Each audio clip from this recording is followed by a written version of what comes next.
வணக்கம். இந்த வீடியோல என்ன விடயம் சம்பந்தமா பார்க்க போறோம்னு சொன்னா, கௌரவ பாராளுமன்ற உறுப்பினரும் டாக்டருமாக இருக்கிற அர்ச்சுனா ராமநாதன் அவர்களுடைய பன்முகப்படுத்தப்பட்ட நிதி, அதுல வந்து பாத்தீங்கன்னு சொன்னா அவருடைய தான் படிச்ச கல்வி பாடசாலைக்கு வந்து அந்த காசு ஒதுக்கப்பட்டிருக்கிறது. இது சம்பந்தமான தகவல் டாக்டர் ராமநாதன் அவர்களால பகிரப்பட்டிருக்கிறது.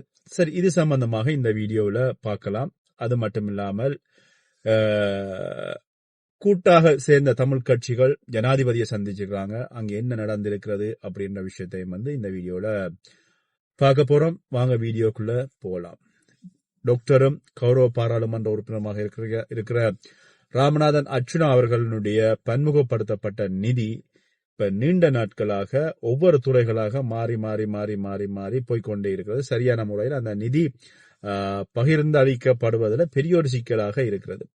இந்த டாக்டர் ராமநாதன் அவர்களுடைய பன்முகப்படுத்தப்பட்ட நிதி ஏற்கனவே சாவகச்சேரியில் இருக்கின்ற அம்மா உணவகம் அதுக்கு வந்து வழங்கப்பட்டிருந்த அந்த அம்மா உணவகத்தை தாண்டி இரண்டாவது பன்முகப்படுத்தப்பட்ட நிதி பருத்தித்துறையில இருக்கிற அம்மா உணவகத்துக்கு வழங்கப்பட்டிருந்தது. இந்த பருத்தித்துறையில இருக்கின்ற அம்மா உணவகத்துக்கு வழங்கப்பட்டிருந்த பன்முகப்படுத்தப்பட்ட நிதியில வந்து பாத்தீங்கன்னா அந்த கட்டடம் கட்டி திறக்கப்பட்டது மட்டும் இல்லாம அதுல இன்னொரு பிரச்சனை என்னன்னு சொன்னா, அந்த நிதி பற்றாக்குறை காரணமாக பாராளுமன்ற உறுப்பினர் யாரு ரஜீவன் அவர்களும் வந்து இந்த பன்முகப்படுத்தப்பட்ட நிதியை வந்து தானும் வந்து அதுல ஒரு பங்கு தாரேன் அப்படி என்று சொன்ன விஷயங்களையும் சமூக ஊடகங்கள்ல நாங்கள் காணக்கூடியதா இருந்தது.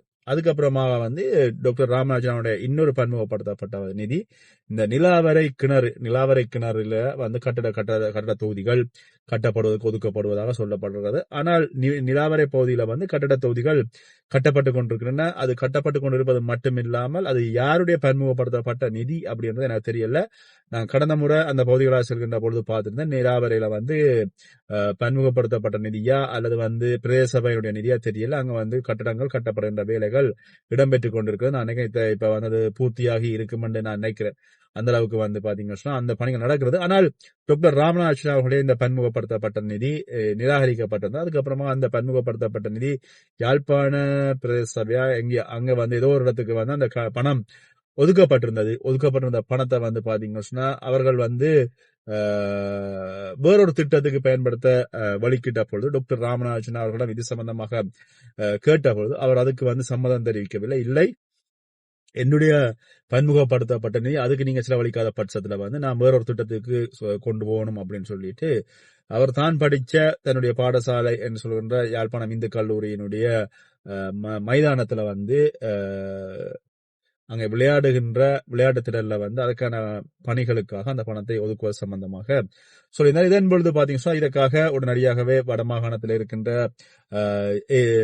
ஏஜிஏ பிரதீபன் அவர்களிடம் வந்து இது சம்பந்தமாக உடனடியாக கேட்டபொழுது அவர் அதுக்கான சம்மதத்தை தெரிவித்ததுக்கு அதுக்கப்புறமா பாடசாலையோடு தொடர்பு கொண்டு பாடசாலை சம்மதம் தெரிவித்ததுக்கு அப்புறமாக இந்த குறிப்பிட்ட நிதி சம்பந்தமாக அந்த முதல் கொடுக்கப்பட்ட பிரதேச சபையில வந்து அந்த நிதி வந்து மீளப்பெறப்படுகிறது என்று சொல்லப்பட்டு அந்த மீளப்பெறப்படுகின்ற நிதி வந்து மீண்டும் டாக்டர் ராமநாதன் அவர்களுடைய கல்வி சாலைக்கு வந்து அந்த நிதி போகிறது அப்படின்ற பொழுது அவர் தன்னுடைய ஒரு சந்தோஷமான விஷயமாக சொல்லியிருந்தார். தான் இந்த பாராளுமன்ற உறுப்பினர் உரிமையை விட்டு நாம் போகின்ற பொழுது, பாராளுமன்றத்தை விட்டு போகின்ற பொழுது என்னுடைய நிதி என்னுடைய பாடசாலை போகிறதுல எனக்கு சந்தோஷம். ஆனால் கவலையான விஷயம் என்னன்னு சொன்னா, அந்த பாடசாலையிலேயே படிச்சு அந்த பாடசாலையிலிருந்து யூனிவர்சிட்டிக்கு தெரிவாகி அதுக்கப்புறமா ஒரு வைத்தியராகி அதுக்கப்புறமா ஒரு பாராளுமன்ற உறுப்பினராக வந்ததுக்கு அப்புறமாகவும் அங்கே இருக்கின்ற மாணவர்கள் இப்ப இருக்க சின்னஞ்சிறுவர்களை பயன்படுத்தி தன்னை அவமானப்படுத்துகின்ற மாதிரியான கருத்தரங்கங்களை வந்து நடத்தியமை சம்பந்தமாக கொஞ்சம் கவலையான ஒரு பகிர்வை சொல்லியிருந்தார். ஆனால் அந்த கருத்தரங்கள் பங்கு பற்றிய அந்த மாணவர்களுக்கு வந்து தன்னுடைய வரலாறுகள் தெரியாத பட்சத்திலும் அங்கே கல்வி கற்பித்த ஆசிரியர்களுக்கு அதற்கான தெளிவான விளக்கங்கள் தெரியும். ஆனால் அவர்கள் அதனை சரியான முறையில் அந்த மாணவர்களுக்கு புகட்டவில்லை அப்படி என்ற விஷயத்தை வந்து ஒரு கவலையான ரீதியாக டாக்டர் ராமநாதன் அவர்கள் தெரிவிச்சிருந்தோம். நாங்க சமூக ஊடகங்கள்ல காணக்கூடியதா இருக்கிறது. என்னன்னு சொன்னா, படிச்ச பாடசாலை அந்த பாடசாலையினுடைய ஆசிரியர்கள் அல்ல அந்த பாடசாலை நிர்வாகமே அந்த பாடசாலை படித்தவர்களை அவமானப்படுத்துகின்ற பட்சத்துல வந்து அந்த அப்படி ஒரு தவறான வழியில அது நடக்கப்படுகிறது அப்படின்னு சொல்லியிருந்தா அந்த தவறு வந்து அந்த பாடசாலையை ஓரளவுக்கு சாருமே சொன்னா அந்த கல்வி நிர்வாகம் சரியான முறையில அதை வழிமுறைப்படுத்தவில்லை அப்படின்றதான் உண்மை. இப்படி இருக்கின்ற பொழுது டாக்டர் ராமநாதன் அர்ச்சுனா அவர்கள் வந்து பாத்தீங்கன்னு சொன்னா அவர் இன்னொரு விஷயத்தை இதுல நான் ஞாபகப்படுத்தணும். இந்த இப்ப சொல்லப்படுகின்ற அவர் பைத்தியம்னு சொல்றாங்க அல்லது வந்து என்ன வேணும்னு சொல்லலாம். ஆனால் இது வந்து பாத்தீங்கன்னா இந்த ஒரு 2 வருடங்கள்ல அவருடைய மன ரீதியாக அல்லது வந்து அவருடைய தொழில் ரீதியாக ஏற்பட்ட மாற்றம். ஒரு வைத்திய அதிகாரியாக இருக்கின்ற பொழுது அவர் எப்படி இருந்தார் அப்படின்ற விஷயங்கள் எல்லாருக்குமே தெரியும். ஆனால் ஒரு அரசியல்வாதியாக வருகின்ற பொழுது ஊழலுள்ள ஒரு நாட்டில ஊழலுள்ள அரச இயந்திரத்துக்குள்ள ஒரு ஊழல் இல்லாமல் ஒரு அரசியல்வாதியாக தலைநிமிந்து நிக்கணும் அப்படின்னு சொல்லி போராடுகின்ற பொழுது தன்னுடைய ஆவேசங்களை கொட்டுகின்ற ஒரு நிலைமையில காணப்படுறது. இந்த டாக்டர் ராமநாதன் சம்பந்தமாக ஒரு விஷயத்தை நான் இதுல பதிவேற்றணும் அப்படின்னு சொல்லி எனக்கு நீண்ட நாள் ஆசை. இந்த யாரு டாக்டர் ராமநாதன் அவர்களை பைத்தியம் என்றார்களோ, யார் அவரை மெண்டல் என்றார்களோ, அல்லது அவரை பற்றி தவறான பெயர்களை சொல்றவர்கள் எல்லாருமே நீங்க திரும்ப திரும்ப யோசிச்சு பாருங்க. யாராக இருக்கும்? ஒன்றில் ஊழல்வாதிகளை துணை போபவர்கள், ஊழல்வாதிகளை துணை போகின்ற அரசியல்வாதிகள், அந்த அரசியல்வாதிகளுடைய தொண்டர்கள், அதே மாதிரி தவறான வழிகளில் பணங்கள் சம்பாதிப்பவர்கள், தங்களுடைய பேரை நாளைக்கு டாக்டர் ராமநாதன் அவர்கள் பொது வழியில கொண்டு வந்துடுவார் என்று பயப்படுபவர்கள், இப்படியானவர்கள் எல்லாம் வந்து டாக்டர் ராமநாதன் அவர்களை மன ரீதியாக அழுத்தம் கொடுத்து அவரை வந்து அவருடைய குரல் வழியை நசுக்கலாம் அப்படின்றது பலருடைய நோக்கமா இருந்தா. அதை தாண்டி டாக்டர் ராமநாதன் அவர்கள் வந்துட்டார். அவர் இப்ப வந்து ஒரு பக்குவ நிலையில வந்துட்டாரு. அவர் இந்த 2 வருஷம் இந்த அரசியல் வாழ்க்கை அவர் ஒரு பக்குவ நிலைக்கு கொண்டு வந்து விட்டது அப்படின்னு சொல்லலாம்.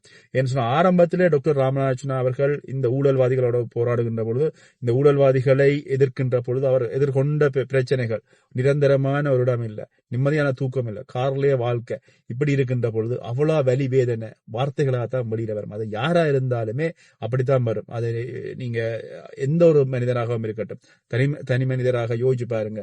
குடும்பம் இல்ல, பிள்ளையினுடைய அன்பு பாசங்கள் கிடைக்கல, தாய் தந்தையர் இல்ல, சகோதரர்கள் எல்லாருமே வெளிநாடுகள்ல, தன்னுடைய வாழ்க்கை வந்து கேள்விக்குறியா இருக்கு, அதை நோக்கி நான் ஓடிக்கொண்டிருக்கிறேன். இப்படி ஓடிக்கொண்டிருக்கின்ற பொழுது பல்வேறுபட்ட பிரச்சனைகளை நான் எதிர்நோக்கின்ற பிரச்சனைகள் எல்லாமே வந்து எனக்கு எதிராக நிற்கிறது.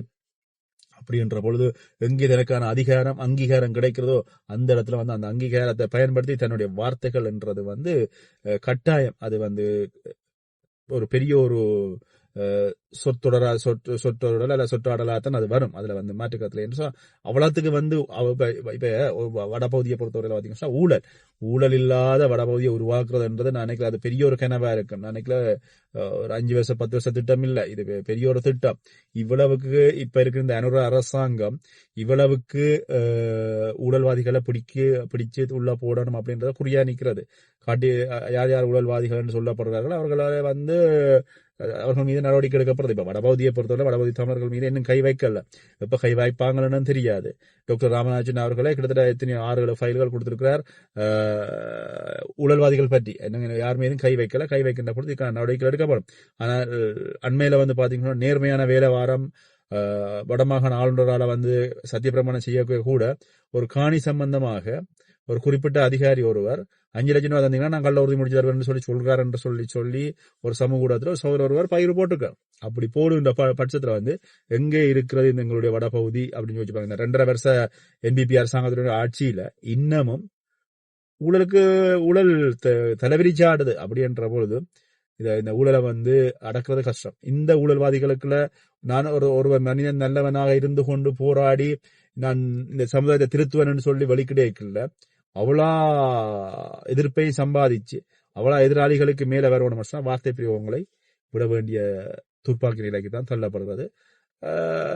அது வந்து யார் என்று சொல்லி சொன்னா நான் ஏற்கனவே சொன்ன மாதிரி இந்த ஊழல்வாதிகள், இந்த கள்ளர்கள், அவர்களுக்கு மேலதான் இந்த டாக்டர் ராமநாதனுடைய வார்த்தை பிரயோகங்கள் பேசப்படுது. இன்றைக்கு கூட ஒரு சமூக ஊடகத்தில் ஒரு வீடியோ ஒன்று பார்க்கக்கூடிய வாய்ப்பு கிடைச்சது. இந்த கிளிநொச்சியினுடைய டிசிசி கூட்டத்தில், கடந்த டிசிசி கூட்டத்தில் அர்ச்சுனா ராமநாதன் அவர்கள் டாக்டர் அவர்கள் வந்து காய்ச்ச விஷயம் வந்து பெரிய ஒரு பேசு பொருள். இந்த கிளிநொச்சி பகுதி எல்லாமே வந்து இது ஒரு பெரிய ஒரு பேசு பொருளாக இருப்பதாக ஒருவர் சமூக ஊடகத்தில் வந்து பகிர்வு போட்டிருக்காரு. அந்த அளவுக்கு வந்து பாத்தீங்கன்னா சொன்னா அர்ச்சுனா ராமநாதன் அவர்கள் அண்டை கேட்ட கேள்விக்கு பதில் இவர்கள் சொல்லியிருந்தார்கள் இந்த பிரச்சனை முடிஞ்சிருக்கும். இவர்கள் அந்த இடத்துல, அதாவது டிசிசி கூட்டத்தில் வந்து எந்தவித பதிலும் கொடுக்காத பட்சத்தில் இன்று அந்த பிரச்சனை கூட கிளிநொச்சி பகுதிகளில் இந்த விவசாய அமைப்புகளில் பேசப்படுகின்ற ஒரு விஷயமாகவும் டாக்டர் ராமநாச்சினாவை வந்து போற்றுகின்ற ஒரு விஷயமாகவும் பேசப்படுவதாக சொல்லப்படுறது. நான் ஏற்கனவே இது சம்பந்தமா ஒரு வாட்ஸ்அப் குரூப்பினுடைய லிங்க் வாய்ஸ் லிங்க் வந்து வெளியாகி அதுவும் வந்து நான் உங்களோட வந்து அது சம்பந்தமா பயந்துட்டேன். இப்படி இருக்கிற பொழுது டாக்டர் ராமநாச்சினாவுடைய இப்ப பாத்தீங்கன்னா அவருடைய அந்த நல்ல மனசு எப்படியாவது நான் வந்து என்னுடைய படிச்ச பாடசாலைக்கு வந்து என்னால் முடிஞ்சதை நான் செஞ்சிடணும். என்னுடைய பாராளுமன்ற பதவியில் இருக்கின்ற பொழுது அதுல இன்னொரு விஷயத்தை சொல்லியிருந்தா நான் வந்து மாலை போட்டு கட்டடம் ஓப்பன் விழாவோ அல்லது வந்து வேற திறப்பு விழாக்களுக்கெல்லாம் வர மாட்டேன். அதனால என்ன வந்து எதிர்பார்க்காதீர்கள். நான் இந்த பதவியில் இருக்கின்ற பொழுது இந்த பணத்தை உங்களுக்கு ஒதுக்கீடு செய்கிறேன் அப்படின்னு சொல்லி சந்தோஷமான விஷயம் உண்டு. அப்படி இருக்கின்ற பொழுது இந்த தமிழர்கள் எல்லாரும் நாங்கள் தமிழ் அரசியல்வாதிகள் உண்டாகிறோம் அப்படின்னு சொல்லி முன்னாள் பாராளுமன்ற உறுப்பினர் சுமந்திரன் அவர்களுடைய தலைமையில வந்து முஸ்லிம் கட்சிகள் மத்திய மலைநாடு அரசியல்வாதிகள் எல்லாருமா சேர்ந்து 6 பேரோ இன்னும் வந்து உண்டாயிருந்தாங்க. இதுல டாக்டர் ராமநாச்சினாவும் பாராளுமன்ற உறுப்பினர் கயேந்திர குமார் அவர்களும் வந்து விலத்தி வைக்கப்பட்டிருக்கிறார்கள். காரணங்கள் என்ன சரியா தெரியல. ஆனால் சுமந்திரன் சொல்லியிருந்தார் சந்தர்ப்பம் ஏற்படுகின்ற பட்சத்தில் டாக்டர் அர்ச்சுனாவோடும் கயேந்திரகுமாரோடும் பேசணும் அப்படின்னு சொல்லியிருந்தாங்க. இந்த விஷயம் வந்து நார்மலா ஏற்கனவே பயந்த விஷயம். இப்படி இருக்கின்ற போது இவர்கள் இப்ப போய் ஜனாதிபதி அவர்களிடம் சந்திச்சிருக்கிறாங்க. ஜனாதிபதிகளிடம் சந்திச்சு பேசியிருக்கிறாங்க. இப்படி தங்களுடைய தமிழ் கட்சிகள் சம்பந்தமாக எதிர்கால திட்டங்கள் சம்பந்தமாக பேசிய போது ஜனாதிபதி ஒரு விஷயத்த சொன்னார் அப்படின்னு சொல்லி ஒரு ஊடகவியலாளர் ஒருவர் பயந்தார். அதாவது வந்து நீங்க என்ன வேணும்னாலும் செய்யுங்க, இனவாதத்தை தூண்டுற மாதிரி இல்ல இனவாத பிரச்சனைகள் வருகிற மாதிரி எந்த வேலைகளும் செய்யாதீங்க அப்படின்னு சொல்லி ஜனாதிபதி பணிவன்புடன் கேட்டுக்கொண்டார் அப்படின்ற ஒரு தகவலும் வந்து வெளியாகி இருக்கிறது. ஆக மொத்தத்தில் ஜனாதிபதியை சந்திச்சிருக்கிறார்கள். ஜனாதிபதியிடம் என்ன பேசினார்கள் அப்படின்ற தகவல்கள் இன்னும் சரியான முறையில் வெளியாகவில்லை. ஆனால் நேற்று வந்து ஜனாதிபதியை சந்தித்தார்கள் அப்படின்ற தகவல் மட்டும் வெளியாகி இருக்கிறது. அர்ச்சுனா ராமநாதன் அவர்களும் டாக்டர் பாராளுமன்ற உறுப்பினராக இருக்கிற அர்ச்சுனா ராமநாதனும் அதே மாதிரி பாராளுமன்ற உறுப்பினர் கயேந்திரகுமாரும் இந்த நிகழ்வில் ஒதுக்கப்பட்டிருக்கிறார்கள் என்று சொன்னால் அவர்கள் வந்து இந்த தமிழரசு கட்சிகளை சேர்ந்திருக்கிற தமிழ் கட்சிகளை பொறுத்தவரை இவர்களை தமிழ் கட்சிகளாகவோ அல்லது வந்து அவர்களை ஒரு பாராளுமன்ற உறுப்பினர்களாகவோ அல்லது ஒரு அரசியல்வாதிகளாகவோ பார்க்கவில்லை அப்படின்றதான் நோக்கமாக இருக்குமா அப்படின்றது என்னுடைய கேள்விக்குறி. இது பற்றிய கருத்துக்களை என்னோட பகிர்ந்து கொள்ளுங்க. மீண்டும் இன்னொரு வீடியோவில் சந்திக்கிறேன். நன்றி.